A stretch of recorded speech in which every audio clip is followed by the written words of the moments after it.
बिस्मिल्लाहिर्रहमानिर्रहीम। अस्सलाम वालेकुम नाज़रीन, आप यूट्यूब चैनल देख रहे हैं। मैं इमरान खान हूँ। सबसे पहले इमरान खान की बहन अलीमा खान का एक स्टेटमेंट है और ये बड़ा क्रिटिकल स्टेटमेंट है, अर्जेंट स्टेटमेंट है। उन्होंने हंगामी बुनियादों पे एक पैगाम जारी किया है अपने सोशल मीडिया अकाउंट के ऊपर। उन्होंने कहा it is critical and urgent that Imran Khan B examined and treated at a proper medical facility. Imran Khan साहब को फौरी तौर पर जो है वो एक बेहतर मेडिकल फैसिलिटी के अंदर उनका ट्रीटमेंट किया जाए, उनको वहाँ पर एग्जामिन किया जाए। और हमने रिकमेंडेशन दी है चीफ जस्टिस ऑफ पाकिस्तान को कि उन्हें अल-शिफा अस्पताल में जो है वो ले जाया जाए इस्लामाबाद में, और वहाँ जो स्पेशलिस्ट डॉक्टर हैं वो उनको चेक करें। ये एक्चुअली अंग्रेज़ी में मैं आपको ट्रांसलेट करके बता रहा हूँ। और साथ उन्होंने कहा कि वहाँ पे जो सुपरविज़न है वो होनी चाहिए उनके अपने ज़ाती जो फिजिशंस हैं, और उस वक्त उनकी फैमिली की प्रेजेंस भी वहाँ पे होनी चाहिए। ये मुतालबा उन्होंने एक मरतबा फिर दोहराया। उन्होंने कहा ये लेकिन बड़ी बदकिस्मती है कि चीफ जस्टिस याह्या अफरीदी ने जो डॉक्टर्स ने वहाँ पे अडयाला में जाकर एक विज़िट किया उसके ऊपर उन्होंने इत्मीनान का इजहार कर दिया, और जबकि फैमिली और जो डॉक्टर्स हैं उनके अपने हमारी डिमांड्स के हवाले से कुछ नहीं किया गया। और ये क्या छुपा रहे हैं, ये सवाल भी उन्होंने उठाया। और ये बहुत एक्स्ट्रा ऑर्डनरी ये एफर्ट्स की जा रही हैं हुकूमत की जानिब से, एस्टेब्लिशमेंट की जानिब से, कि इमरान खान साहब को रोका जाए कि उनका प्रॉपर एग्जामिन हो और उनके टेस्ट हों और ये पता चले कि उनके साथ क्या हुआ है। और वो डॉक्टर जिन पे इमरान खान साहब का एतमाद है और जो उनके अपने फैमिली के डॉक्टर हैं और जो खुद वो उनकी फैमिली है, उनकी मौजूदगी में सारा कुछ हो, लेकिन इसको रोका जा रहा है।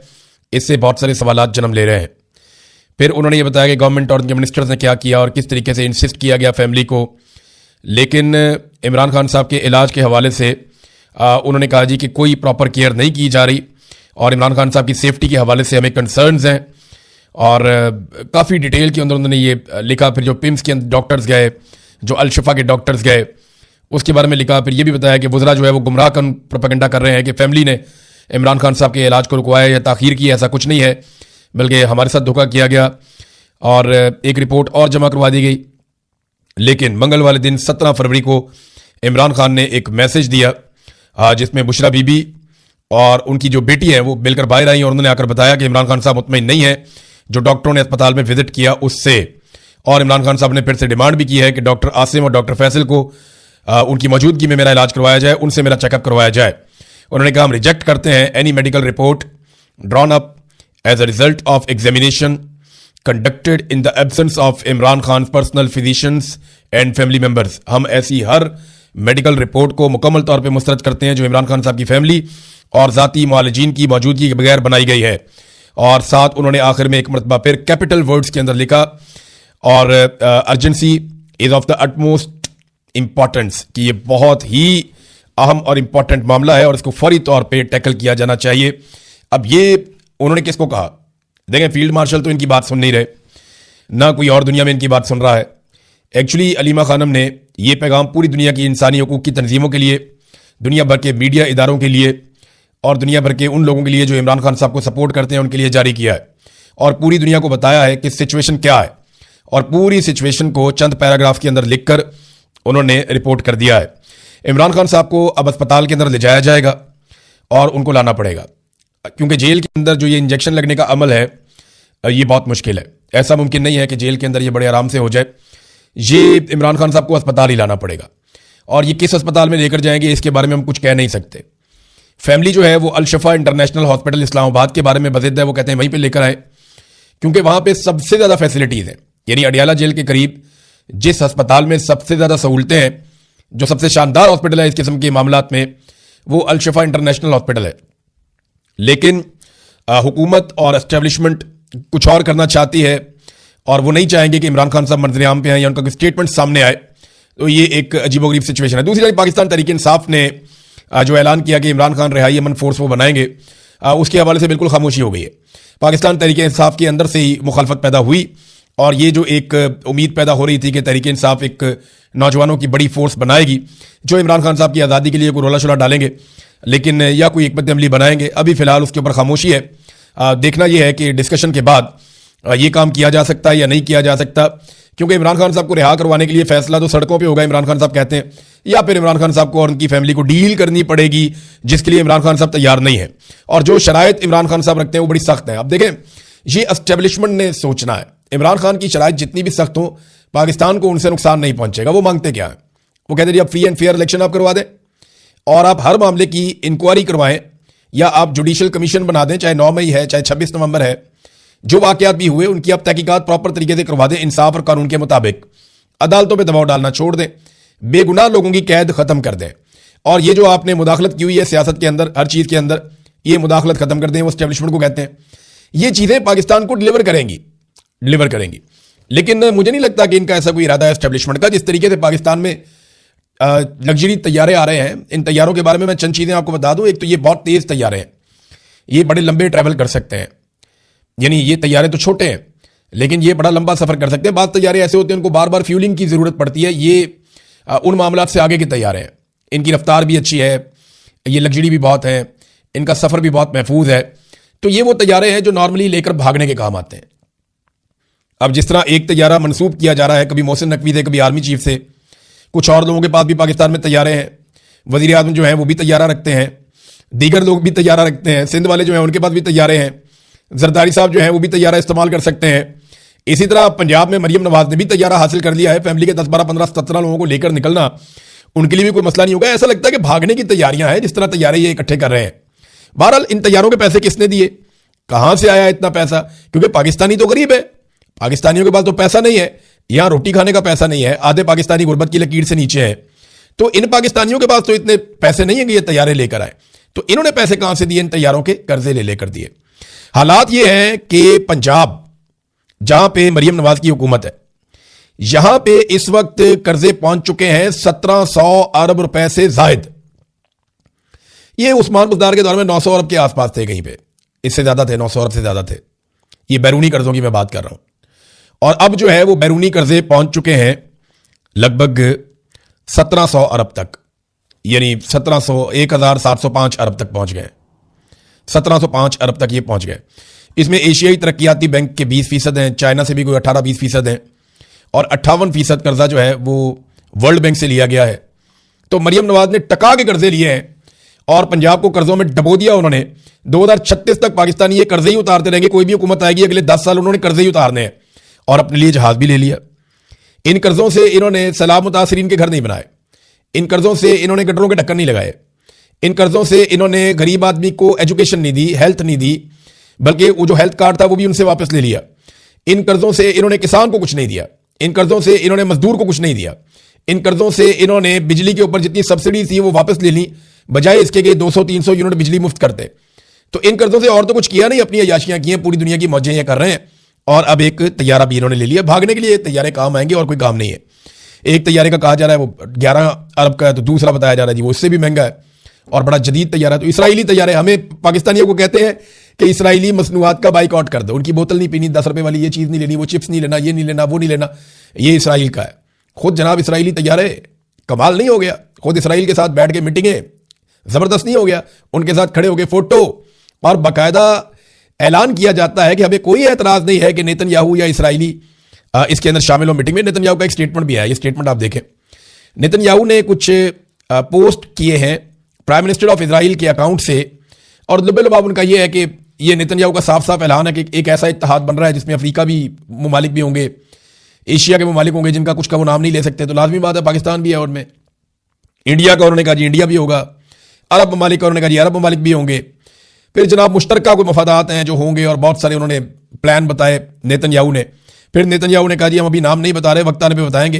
फिर लेकिन एक ख्वाहिश का उन्होंने इजहार किया और बताया कि ये क्या करेंगे, ये शिया और सुन्नी मुसलमानों को जो है उनके खिलाफ लड़ेगा ये इत्तेहाद। ये भी उन्होंने कहा जो रेडिकल लोग हैं शिया और सुन्नी उनके खिलाफ ये लड़ेंगे। ये नेतन्याहू ने स्टेटमेंट दिया बाकायदा, और ये कहते हैं जी हमें कोई एतराज नहीं है। ये एक ऐसे बोर्ड ऑफ पीस के अंदर बैठे हुए हैं जिसे ताहिर अशरफी गजा बोर्ड कहते हैं, जिसमें गजा का कोई बंदा ही नहीं है, जिसमें फलस्तीन ही नहीं है। हाँ उसमें इसराइल है, तो इसराइल जिस बोर्ड के अंदर शामिल है उसमें जाकर ये बैठ गए, और फलस्तीन के बारे में वो बोर्ड बना था लेकिन फलस्तीन उसके अंदर नहीं है, और इसके बारे में इन्होंने आवाज भी नहीं उठाई।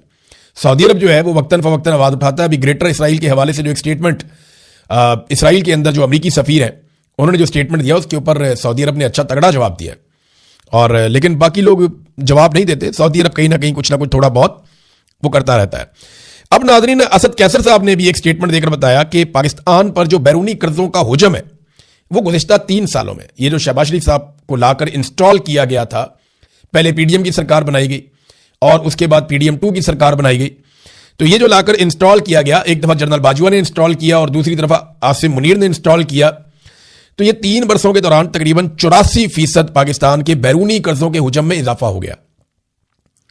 जो हमने दुनिया से बाहर से कर्जा लिया हुआ ना, उसमें 84% इजाफा हो गया, यानी लगभग डबल हो गया कर्जे हमारे 3 साल में। जितना कर्जा हमने 75 साल में लिया उतना हमने 3 साल में ले लिया, लगभग उतना ही ले लिया। और बैरूनी कर्जों का जो मजमूई हुजम है वो 138 अरब डॉलर तक पहुंच गया है। अब एक बात आप ध्यान में रखें कि ये अभी भी कर्जे ले रहे हैं। 25 करोड़ डॉलर ये लेना चाहते हैं चाइना से, कुछ 60 करोड़ डॉलर इन्होंने लिए हैं एक निजी बैंक से, कुछ और जगह से भी ये कर्जे हासिल करने की कोशिश कर रहे हैं कि मजीद कर्जा पाकिस्तान को मिल जाए। लेकिन पाकिस्तान की जो क्रेडिट रेटिंग है, जिसकी बुनियाद पर कर्जा मिलता है कि भाई ये पैसा वापस कर सकता है या नहीं कर सकता, क्रेडिट रेटिंग में सिंपल आपको मैं ये बता देता हूं कि इसकी अहलियत क्या है।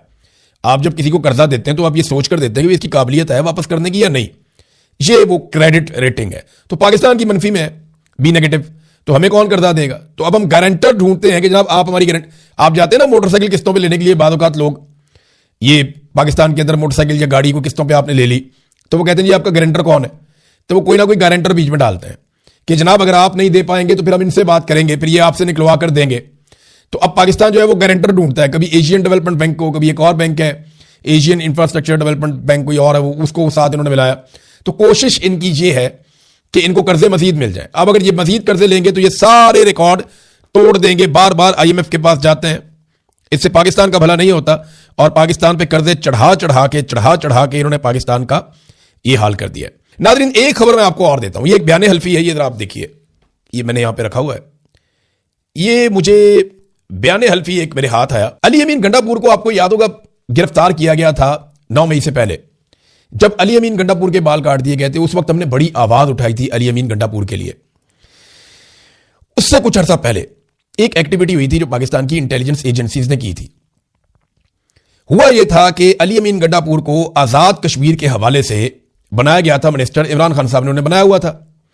वहां पे जो इलेक्शन हुए थे 2021 में, उसमें अली अमीन गंडापुर ने बहुत बड़े बड़े खांचे मार दिए थे और वो रिपोर्टें पाकिस्तान की इंटेलिजेंस एजेंसियों तक पहुंच गई थी। तो बाद में जब अली अमीन गंडापुर को गिरफ्तार किया गया इस बुनियाद के ऊपर, तो अली अमीन गंडापुर के सामने कुछ बयाने हल्फी रखे गए कि जिन बंदों से तुमने पैसे लिए हैं ये इन बंदों ने बयाने हल्फी दे दिए हैं। और अब मुझे ये बात पता चलती है कि उस वक्त अली अमीन गंडापुर, क्योंकि मेरे पास जैसे ये कागज पहुंचे हैं, अब जिन्होंने बयाने हल्फी लिखकर दिए हैं वो लोग तो अभी भी जिंदा है ना, जिन्होंने अली अमीन गंडापुर को पैसे दिए वो लोग भी अभी जिंदा है। तो एक बयाने हल्फी मैं आपको अभी दिखा रहा हूं, आने वाले दिनों में आपको 4 से 5 और भी नजर आ जाएंगे। और इस पे एक जर्नलिस्ट है यहां इंग्लैंड में, अबरार कुरैशी साहब, वो इस पे काम कर रहे हैं और इसके ऊपर इन्वेस्टिगेशन कर रहे हैं। वो 1-2 और स्टोरीज पे काम कर रहे हैं। आपको बड़ा मजा आने वाला है आने वाले दिनों में, आपको पता चलेगा कि ये इमरान खान की फैमिली पे अटैक क्यों कर रहे हैं और अली अमीन गंडापुर क्यों एस्टेब्लिशमेंट की लाइन लेते हैं, ये सारा आपको पता चल जाएगा। तो अगर आप डॉट कनेक्ट करेंगे तो आपके सामने सारी चीजें आ जाएंगी। अप्रैल 2021 में ये बता रहे हैं कि मैं इलेक्शन लड़ना चाहता था तो मैंने अली अमीन गंडापुर को 2 करोड़ रुपया दिया जो उसने मेरे से मांगा था। कहते जी उसके बाद दोबारा मैं इलेक्शन लड़ना चाहता था तो गंडापुर ने 4 करोड़ रुपया मांगा क्योंकि मेरा जो मुखालिफ है वो 3 करोड़ रुपया दे रहा था। तो उसके बाद वो कहते जी मैंने बात की पार्टी से, अली अमीन गंडापुर ने मुझे बहुत थ्रेट किया, मैंने ये मामला पार्टी के सामने भी रखा, मैंने ये मामला जो है वो आजाद कश्मीर का, क्योंकि इलेक्शन था तो वहां का जो इंटेलिजेंस का एक ऑपरेटर था ISI वाला बंदा, उसको भी मैंने बताया। बल्कि यहां पे इसने एक नाम लिया है एक कर्नल का, जो पार्टी पाकिस्तान तहरीक इंसाफ के अंदर एक रिटायर कर्नल था, उसका भी नाम लिया था, कर्नल अमानुल्लाह खान। कहता जी उसको भी मैंने जाती तौर पे बताया और उसने कहा जी हम इसके ऊपर एक्शन लेंगे, हम इसको देखेंगे। लेकिन फिर गंडापुर ने मुझे फोन करके धमकाया और उसके बाद जनाब मेरा पैसा खाया गया। अच्छा, इस तरह का कोई एक नहीं है, ये कोई 4-5 एफिडेविट है जो एजेंसियों के पास है। तो अली अमीन गंडापुर को एजेंसियों ने ऐसे काबू कर लिया। तो आहिस्ता आहिस्ता आपको समझ आएगी कि इन लोगों की मजबूरियां क्या है। मरवत साहब जो है इनके ऊपर भी काम हो रहा है, क्योंकि अब देखें ना, इन्होंने अटैक किया तो सोशल मीडिया के लोग हों या मीडिया के लोग हों या जर्नलिस्ट हों, वो इस टो में लग गए हैं कि यार ये लोग ऐसे कर क्यों रहे हैं, इनकी मजबूरी क्या है। ये जो MGM ग्रुप एक बन गया है, इनकी मजबूरी क्या है, ये क्यों इमरान खान साहब की फैमिली के ऊपर चढ़ दौड़े हैं और इमरान खान के कॉज को क्यों नुकसान पहुंचा रहे हैं और लगातार पाकिस्तान तहरीक इंसाफ पर ही क्यों हमला आवर है।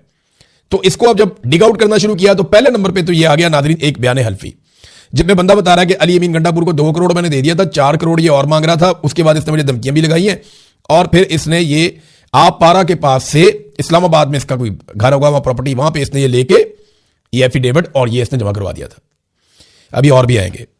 तो इस तरह एजेंसियां ब्लैकमेल करती हैं इस तरीके से एजेंसियों को इस बात से कोई सरोकार नहीं है कि गंडापुर ने करप्शन की है या शहबाज शरीफ ने करप्शन किया है या नवाज शरीफ ने करप्शन किया। वो कहते करो करप्शन, जो दिल करदा करो, लेकिन हमारी बात माननी पड़ेगी। जो हम चाहेंगे वो जरूर होगा। आप जैसे ही उनके किसी रास्ते में रुकावट डालते हैं तो वो आपकी चीजें लाके आपके सामने रख देते हैं। देखिए ना, उस्मान बुज़दार की करप्शन की कितनी स्टोरियां थी। जैसे ही उस्मान बुज़दार ने कहा सर जैसे आप कहें, कोई करप्शन का मामला है नहीं। जरदारी साहब की करप्शन की कितनी स्टोरियां थी, सारी दुनिया को पता है, क्रिस्टल क्लियर केसेस थे। जैसे ही उन्होंने कहा सर जैसे आप कहें, उनके केसेस खत्म। नवाज शरीफ आज तक अपना मनी ट्रेल नहीं दे सका। जैसे ही नवाज शरीफ ने कहा सर जूते किधर है, मुझे बताएं मैं पॉलिश करता हूं, खत्म, कहानी खत्म। मरियम नवाज की स्टोरी आपके सामने, जाली ट्रस्ट डीड है, बहुत सारी और चीजें हैं, वजीर आला पंजाब। तो एजेंसियों को इस बात से कोई सरोकार नहीं है। गंडापुर अगर सर्व करते रहेंगे तो उन्हें कोई सरोकार नहीं है कि ये कोई 2 करोड़ 4 करोड़ 10 करोड़ को 20 करोड़ किसी से लिया हो तो क्या फर्क पड़ता है। लोगों ने बड़ी बड़ी अमाउंटें भी दी हुई हैं। अभी मरवत साहब के ऊपर भी काम हो रहा है, मुझे बड़ी मजेदार इंफॉर्मेशन उनके बारे में मिली है, लेकिन मेरे सोर्स ने कहा अभी आपने नहीं बताना, हमें जरा थोड़ा सा काम और करने दें, फिर हम आपको बताएंगे कि ये एक्चुअली हुआ क्या है। राणा सनाउल्लाह का स्टेटमेंट देखें आप, ये बड़ा इंटरेस्टिंग है। राणा साहब ये कहते हैं कि मैं जनरल बाजवा को मिला तो जनरल बाजवा ने मुझे कहा कि आप काफी सेहतमंद हो गए। ये जब जनरल बाजवा आर्मी चीफ था ना, और राणा साहब कहते जी, उन्होंने कहा जब आप जेल में थे तो आप बड़े स्मार्ट थे।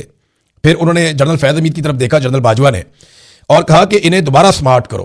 अंदाजा करें कैसी रऊनत है इन जर्नैलों में कि आर्मी चीफ कह रहा है एक सियासतदान को कि तुम जब जेल में थे तो बहुत स्मार्ट थे, और फिर अपने DGISI को देके कहता है इनको दोबारा स्मार्ट करो। ये धमकी नहीं है तो और क्या है? ये धमकी है ना कि ताकत मेरे पास है, हथियार मेरे पास है, इदारे मेरे कंट्रोल में है, तो मैं तुम्हें जेलों में डालूंगा। फिर जनरल बाजवा को राणा सनाउल्लाह के बकौल उन्होंने कहा कि हमारे दरमियान अल्लाह ताला इस दुनिया में फैसला करे, जिस पे बाजवा जो है वो थोड़ा सा पीछे हट गया। उसने कहा जी मैंने आपके खिलाफ केस नहीं बनाया। और जिसने वैसे केस बनाया था राणा सनाउल्लाह के खिलाफ, उसको तो खुद मियां नवाज शरीफ साहब ने बड़ा नवाजा बाद में, शहबाज शरीफ साहब ने बड़ा नवाजा बाद में।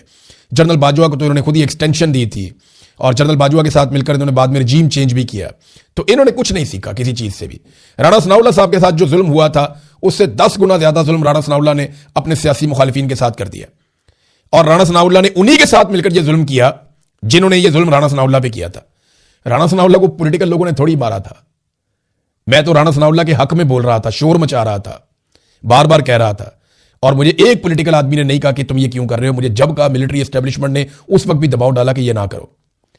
तो ये लोग खुद ही अब चाहते हैं कि इनको मार पड़े सियासतदानों को, तो फिर खाते रहे मार, इनकी मर्जी है।